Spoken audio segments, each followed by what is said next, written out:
Ok, on est en place. Les téléphones sur silence, s'il vous plaît. 1 sur 1, séquence émotion. Voix entrelacées, un podcast sur les métiers de l'audiovisuel produit par 23 bis. À la rencontre des métiers de l'ombre. On refait laquelle ? On refait tout ?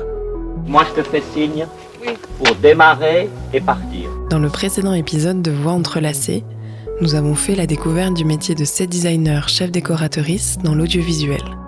Aujourd'hui, on vous raconte une autre histoire, celle de la prise de son. Bienvenue dans l'épisode 3, le son en immersion ou écoute-voir. Après une immersion organisationnelle puis visuelle, nous allons plonger dans l'univers sonore. Comment approche-t-on le son en amont d'un projet ?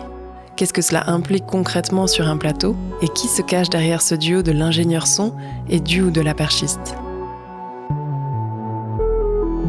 Pour faire connaissance avec celle qui se cache derrière l'éveil de nos sens, on a donné la parole à Camille et Valentine.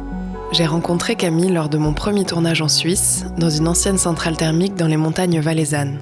Valentine aussi, c'était dans les montagnes, celles des Alpes du Sud. Elles ont chacune infusé mon parcours de leur singularité envoûtante.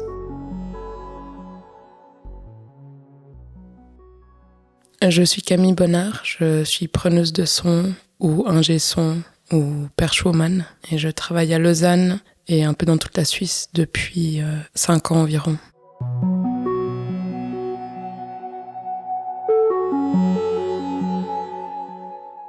Donc moi je m'appelle Valentine, je suis ingénieure du son pour des tournages, pour du documentaire, pour des artistes parfois. Et j'exerce en France principalement, mais aussi en Belgique et dans plein d'autres pays dans le monde, là où m'emmènent les tournages.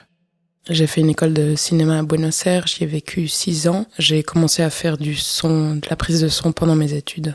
Je crois que c'est petit à petit en le faisant que je me suis rendu compte que ça me plaisait parce que j'étais au centre de la scène, surtout dans la fiction. Donc il y a un mélange de technique et de corporel.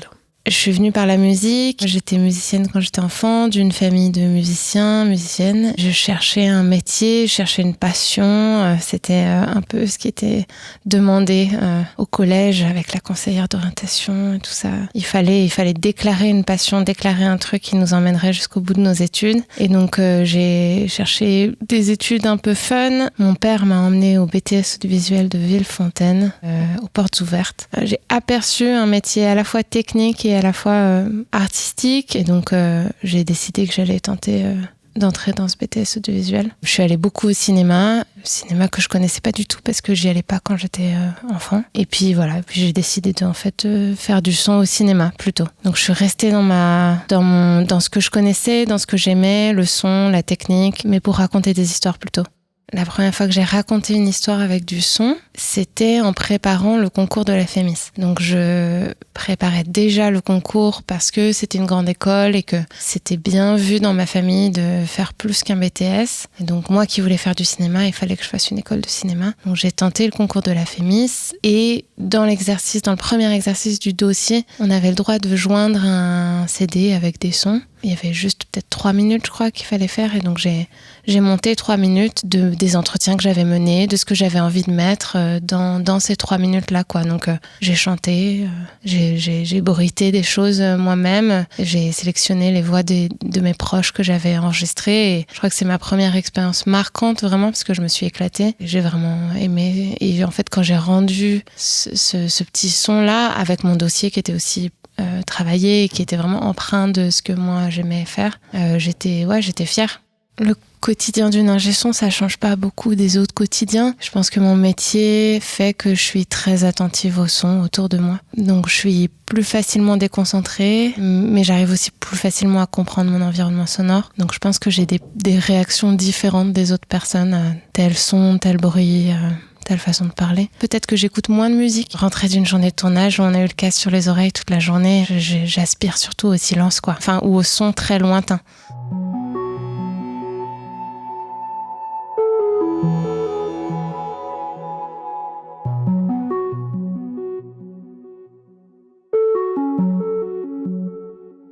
Le début d'un projet, c'est une réalisatrice qui m'appelle ou une boîte de production, de film qui m'appelle, qui me présente l'idée générale, les conditions de travail. Ensuite, si l'idée m'intéresse, il y aura une première rencontre où on va lire un scénario. On va pouvoir s'imaginer comment filmer et prendre le son de cette histoire. Puis là, ensuite, ce sera une discussion avec la mise en scène et la production pour voir comment mettre en place ça de manière technique. Il faut se rendre compte du nombre d'acteurs, il faut se rendre compte des décors qui sont très importants, où c'est qu'on va filmer, quelles sont les nuisances sonores ou pas, quelle est l'acoustique de l'endroit, combien de micros et quel micro on va devoir utiliser, si on a besoin d'un ou de plusieurs assistants. Quand quelqu'un m'approche pour un projet, souvent c'est la personne qui réalise ce projet, donc qui est très touchée par les enjeux sonores, enfin en tout cas qui l'exprime comme ça au début. Et donc j'essaye de voir quelle sera ma place dans le processus créatif de la personne qui réalise le projet, à quel moment je vais pouvoir apporter des idées, à quel moment je serai écoutée, où est-ce que je peux être utile, dans la technique, ou est-ce que je peux être aussi un soutien, un appui, une force de proposition. Voilà, c'est ça que j'essaie de jauger en discutant beaucoup avec la personne qui réalise. J'ai 2 rôles à avoir auprès d'un réal ou d'une réal. J'ai à la fois un rôle de transmission en fait et de lui faire comprendre ce que c'est le son et ce que le son peut apporter à son film, à son projet. Et mon deuxième rôle, c'est ma sensibilité. La place que cette sensibilité, elle peut prendre sur un tournage, sur un plateau de tournage ou au montage son ou au mixage. Qu'est-ce qu'elle peut apporter à la fois au réal ou à la réal, mais aussi aux autres personnes, quoi. Au chef-op, à la chef-op, aux comédiens, comédiennes. En fait, je suis pas neutre, je suis pas invisible, je ne m'occupe pas juste de la technique.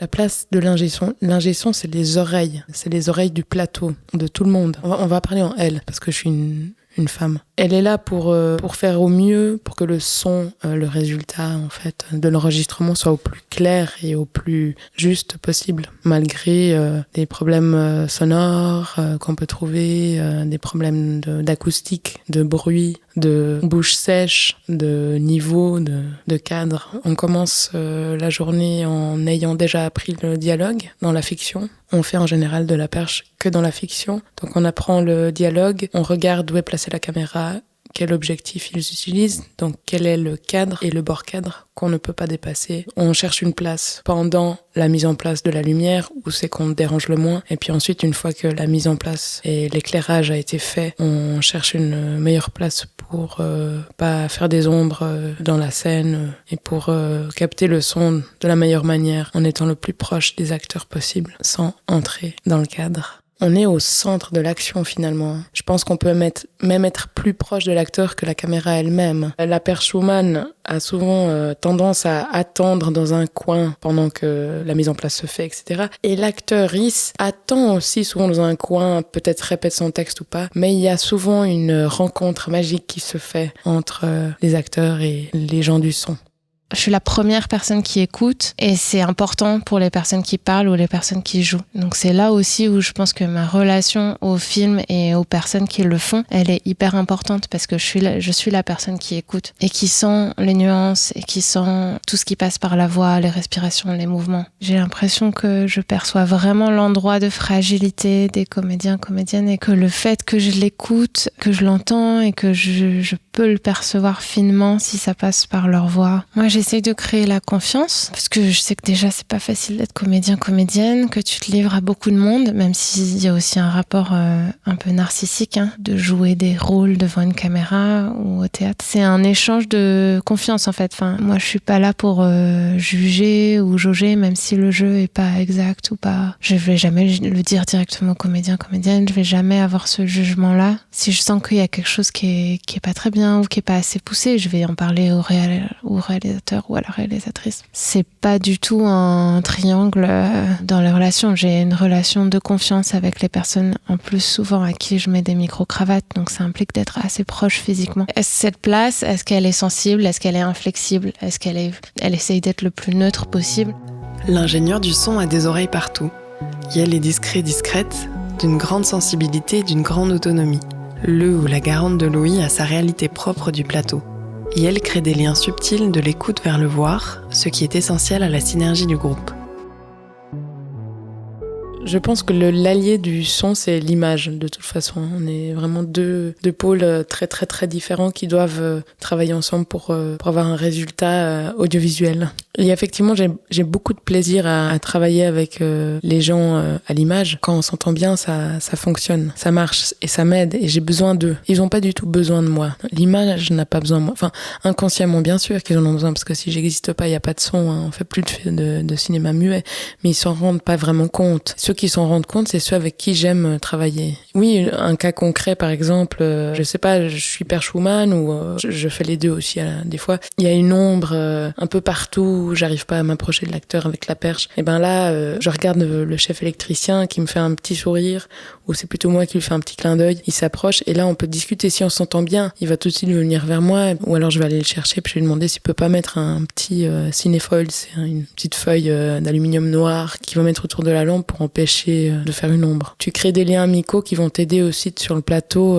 à te résoudre des problèmes. Il y a plein de fois aussi j'ai un lien avec les gens de la machinerie qui m'aident à accrocher un micro sur un grill en hauteur que j'arriverais pas à atteindre si j'étais toute seule. Oui, c'est important pour moi parce que dans le son, on est souvent tout seul. On est obligé d'avoir des alliés au travail. Il faut effectivement savoir faire sa place. Des fois imposer des choses tout en essayant d'aller avec le rythme du tournage.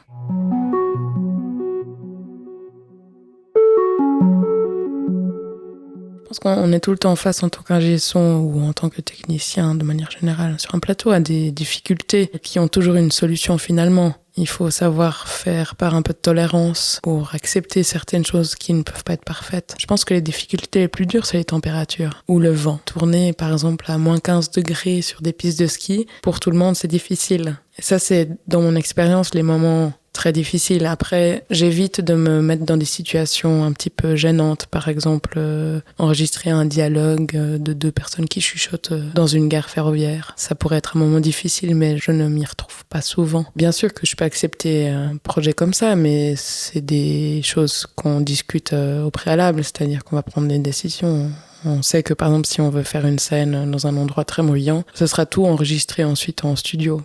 Oui, il y a eu un tournage en particulier qui était compliqué, où justement, à la fois, j'avais l'impression d'exercer ce que j'aimais faire, donc donner la parole notamment, pareil, à des femmes qui avaient des choses à dire, et où à la fois, pour le coup, la personne qui réalisait le documentaire avait une éthique très très discutable. Et là, c'est des moments où on se sent mal à l'aise, même pendant les entretiens, pendant le tournage, un peu constamment, et on se demande ce qu'on peut faire pour éviter ça. Donc ça a aussi à voir, parce qu'en fait, les erreurs techniques, c'est des choses qui m'ont beaucoup bouleversée, qui me bouleversent encore, mais je les accepte. Les erreurs morales, c'est plus compliqué de passer au-dessus, quoi. Implicitement, en fait, je me suis détachée de ce qui était demandé par la réalisatrice, avec la complicité de la chef opératrice aussi, qui était dans le même état que moi, et où toutes les deux, on a essayé de faire attention, ou en anglais, ce serait le care, le fait de prendre soin des personnes qu'on filme et qu'on écoute et à qui on tend le micro. Ça faisait une espèce de compensation énorme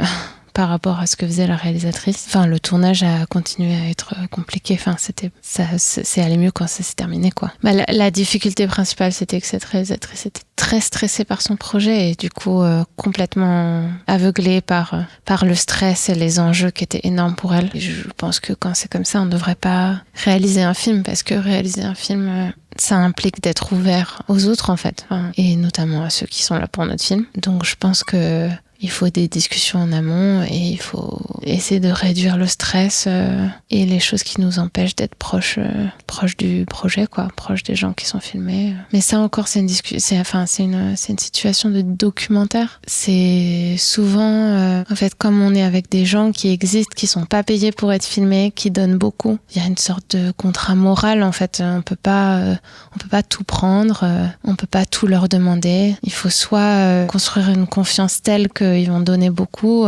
soit se limiter, en fait, à ce qui est moralement acceptable. Et en fiction, il y a vraiment une histoire de moralité aussi, c'est hyper important. D'ailleurs, il y a des effets plus pervers, puisque aussi, c'est pareil, les comédiennes, on leur demande beaucoup de choses. Parfois, c'est trop. On demande beaucoup de choses aux techniciennes aussi. Parfois, c'est trop. Les réalisateurs, ils sont une pression monstre également. Mais je me suis pas vraiment retrouvée dans des situations comme ça sur un tournage de fiction. Pas aussi désagréable et inconfortable qu'un documentaire.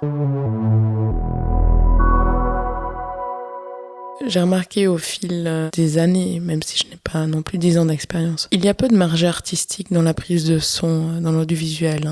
Nous, on est vraiment là pour que le dialogue, qui est le plus important, soit bien pris. Et il n'y a pas 25 000 manières d'enregistrer un dialogue dans le cinéma.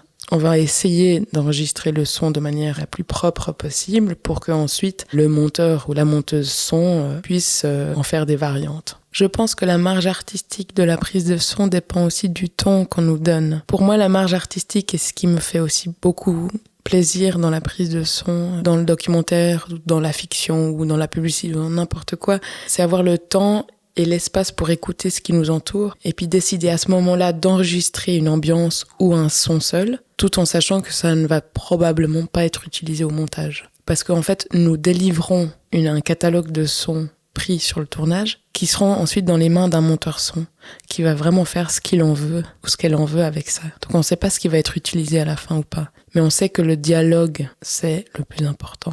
Et ensuite, à nous d'avoir la liberté d'enregistrer des petits sons de cliquetis ou de petites ambiances merveilleuses autour.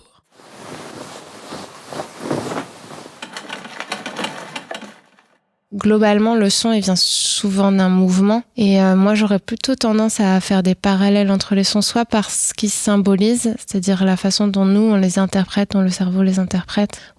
Et quand je parle du cerveau, c'est pas juste un réseau de neurones, mais aussi notre histoire, la façon dont on a grandi avec tel ou tel son qui veut dire telle ou telle chose et qui provoque telle ou telle émotion chez nous.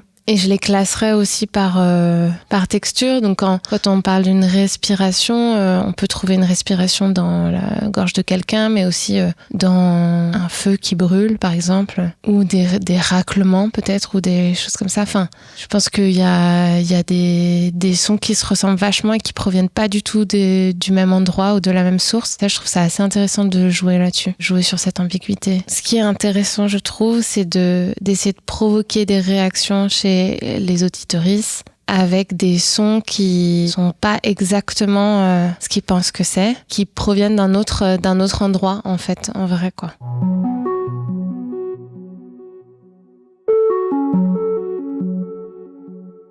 Un souvenir qui me marque beaucoup dans mes débuts en tant qu'assistante son, l'ingé son m'avait envoyé à 9h30 du soir, un soir d'été, en campagne macédonienne, dans le milieu d'un champ de tournesol, à enregistrer une ambiance double MS. C'est un truc un peu de technique, c'est comme une double stéréo. Enregistrer une ambiance sonore. Donc je fais 20 minutes de marche avec le matos que je comprends pas très bien d'ailleurs, je sais pas si ça va marcher, si j'appuie sur rec ou pas. Il fait nuit, j'ai une lampe torche, je crois. Et j'arrive dans ce milieu de champ de tournesol et j'entends plein d'insectes autour de moi. Je pense qu'il y avait pas de bise parce que c'était un soir d'été très beau, le ciel étoilé. Et là, tout d'un coup, t'as une connexion avec l'univers, carrément. Tu tapes aucun repère spatial parce que tu ne te réfères qu'à tes oreilles qui écoutent un son qui fait 360 degrés autour de toi, tu ne sais pas où se passent les choses. Et j'ai commencé à avoir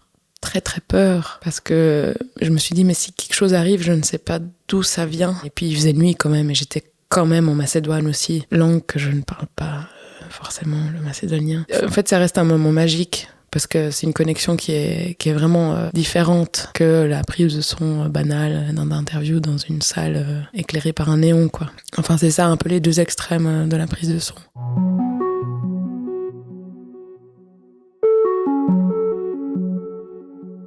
Ce qui me revient le plus, c'est un film de cinéma, mais un film documentaire, donc qui est passé au cinéma en novembre-décembre, qui consistait en des entretiens de femmes de plus de 60 ans, qui parlaient de choses dont elles avaient jamais parlé avant, qui concernaient des détails de ce qu'elles avaient vécu comme violence pendant leur enfance. Pendant 2 de ces entretiens, il y a vraiment eu un moment où j'ai senti que ma présence était nécessaire et extrêmement et précieuse et extrêmement utile pour ces femmes et pour le film. Dans le sens où le fait de les filmer et de les écouter a vraiment donné de la valeur à leurs paroles et où ses yeux, nos 3 paires d'yeux, à la réalisatrice, la chef opératrice et moi, les mettaient en confiance et leur donnaient toutes les clés pour se livrer et dire ce qu'elles avaient à dire. Et je crois que ça, c'est une des choses que j'aime beaucoup dans mon métier, c'est écouter, donner la parole, valoriser la parole de personnes qu'on n'avait pas écouté avant, quoi. J'aime rencontrer des personnes et les écouter. C'est là où je sens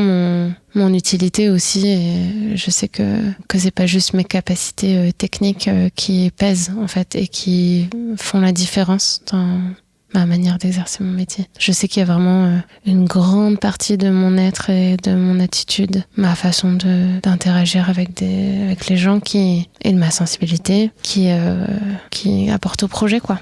Je pense que j'aime beaucoup mon métier, donc il y a des moments qui me touchent presque à chaque fois que je travaille. Mais je me souviens d'un moment, par exemple, dans un de mes derniers tournages, le chef machinot qui pousse la dolly, et en face de moi je suis à la perche, et l'actrice fait une performance incroyable, une jeune femme de 25 ans qui passe par un moment difficile, comme personnage. Et à chaque fois qu'elle pleurait, le machinot qui était devant moi, qui est un peu un nounours, il se reconnaîtra s'il écoute ce podcast, pleurait aussi, il avait grave les larmes aux yeux, et moi aussi. Puis au moment du coupé, on éclatait de rire parce qu'on se rendait les 2 compte qu'on était 2 petites personnes touchées par cette petite scène.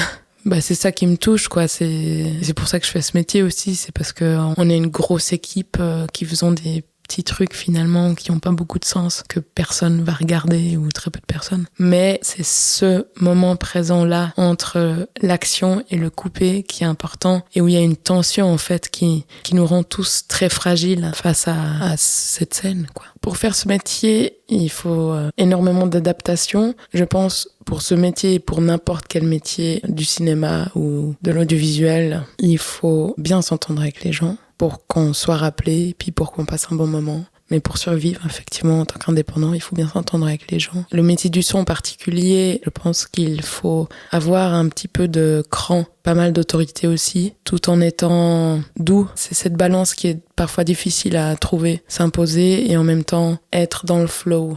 J'allais dire qu'il faut beaucoup écouter et remettre en question son écoute. Mais en fait, il y a aussi des moments où il faut vraiment se faire confiance parce que on a appris à écouter des choses, on a appris à reconnaître. Donc c'est normal que des fois on ait des intuitions en fait qui se révèlent être exactes. Et parfois il faut agir vite. Ça c'est le côté technique, éviter les bruits, les parasites, déterminer d'où ça vient. Et après, oui, je pense qu'il faut toujours essayer d'écouter différemment. J'aime bien les bruits parasites, j'aime bien les sons qui ont des défauts. J'aime bien quand il y a un micro-cravate qui fait parce que en fait ça se trouve c'est bien pour la scène dans laquelle il est, parce qu'en fait tel mouvement qu'a fait le comédien qui a provoqué ce bruit de micro-cravate, c'était pour quelque chose qu'il est là, et en fait ça témoigne peut-être d'une violence ou d'un déchirement ou d'un détachement. Je pense que c'est ça qui est important, c'est à la fois être habitué au son mais pas trop s'habituer au son.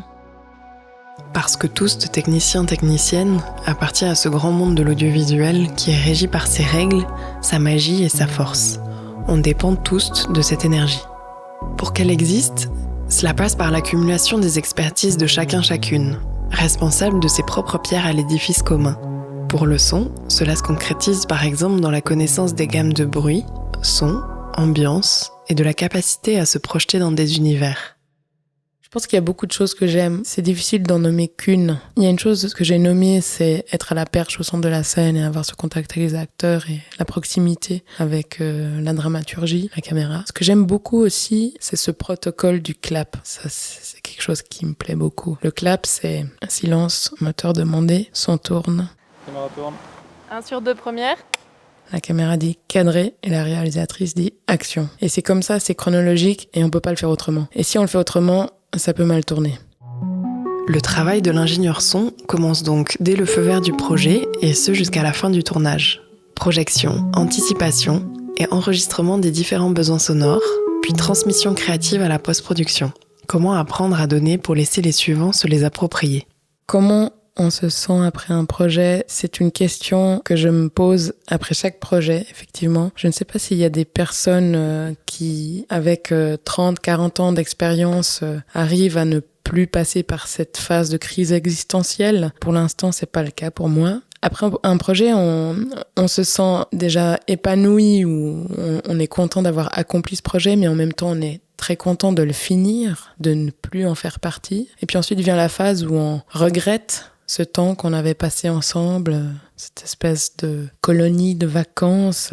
Certains collègues n'aimeraient pas ce terme parce que c'est pas les vacances et c'est pas une colonie, alors faut pas déconner. Mais il y a un truc qui nous manque. On a envie de recommencer tout en ayant cette haine aussi pour ce métier. Donc ouais, on a tout le temps ce lien amour-haine avec les projets, plutôt pour les projets de fiction, court-métrage ou long-métrage. C'est des moments qui sont très très intenses, qui fatiguent aussi, qui nous permettent pas vraiment de vivre en dehors de ce projet pendant ces moments-là. Donc notre vie quotidienne à la maison, avec nos amis nous manque, mais quand on finit le projet, ça nous laisse un vide existentiel, parce soit on ne travaille plus, ou soit c'est comme si on avait accouché d'un bébé, donc c'est une espèce de baby blues qu'on vit, je pense, constamment. C'est un métier fascinant. Il faut aimer ne pas avoir de régularité, il faut aimer être confronté à des situations un petit peu difficiles où on doit trouver une solution, être sorti un peu de sa zone de confort, rencontrer des gens, de nouvelles personnes, faire face à des situations difficiles au niveau technique aussi, se battre, prendre des décisions qui vont pas plaire aux autres, ou alors ne pas en prendre, ce qui va pas nous plaire à nous. Et il faut vouloir être confronté à ce genre d'expérience pour pouvoir faire ce métier. C'est souvent l'expérience qui nous donne les armes pour se protéger. On apprend à connaître ses limites, à se surpasser sans les franchir. Comme pour chaque métier du plateau, il y a son lot d'aléas et de difficultés. Il est donc important de toujours s'armer sereinement pour y faire face, en utilisant des clés pour perdurer. Continuez à apprendre tout le long de votre carrière, continuez à poser des questions, à remettre en question les choses que vous avez apprises et ayez confiance en vous. C'est un peu paradoxal. C'est pas se reposer sur ses acquis et à la fois pas se mettre en doute tout le temps, sinon c'est invivable. Il y a vraiment un truc où le cinéma, ça se fait pas tout seul et on apprend constamment des autres en fait qui sont autour. Donc s'ouvrir, être ouverte aux accidents, aux erreurs, à ce qui se passe autour, même aux enjeux politiques en fait du cinéma et des relations sur un plateau, ça nous fait progresser, ça nous enrichira toujours. Je pense qu'il y a une pression dans tous les métiers du cinéma par rapport au fait que c'est une passion, il faut être le meilleur, il faut être artistiquement parfait, techniquement aussi et tout, et je pense qu'il faut essayer de moins s'en vouloir. On aura toujours des doutes, mais il y aura aussi toujours des choses chouettes qui vont se passer. Il faut essayer de prendre soin de soi-même, de se protéger aussi par rapport à la pression qu'on se met soi-même parce que les autres la mettent aussi, quoi. C'était Voix entrelacées, un podcast de 23 bis réalisé par Mathilde Nou. Merci à Camille et Valentine pour leur fidélité et témoignages. À vous pour votre écoute et votre soutien. Et mille merci à l'équipe précieuse qui s'investit sur ce podcast. Lorenzo Monti pour avoir couvé l'idée à mes côtés et sa participation artistique, à Adam Mallard, guerrier du montage, à Cyril Jonin pour l'aiguillage artistique et Cédric Ecli pour l'aiguillage technique, à Richard Hamann pour le mixage en douceur, à Fanny Geyser pour la création graphique, Mathilde Traversier pour sa traduction visuelle et Alice Poma pour sa belle mise en forme, à Steve Weishaupt pour sa vision de diffusion et à Gabriel Sorer pour sa bienveillance de producteur. Prochain épisode, les gardiens-gardiennes de l'image ou l'assistana caméra. Clap de fin, and slate.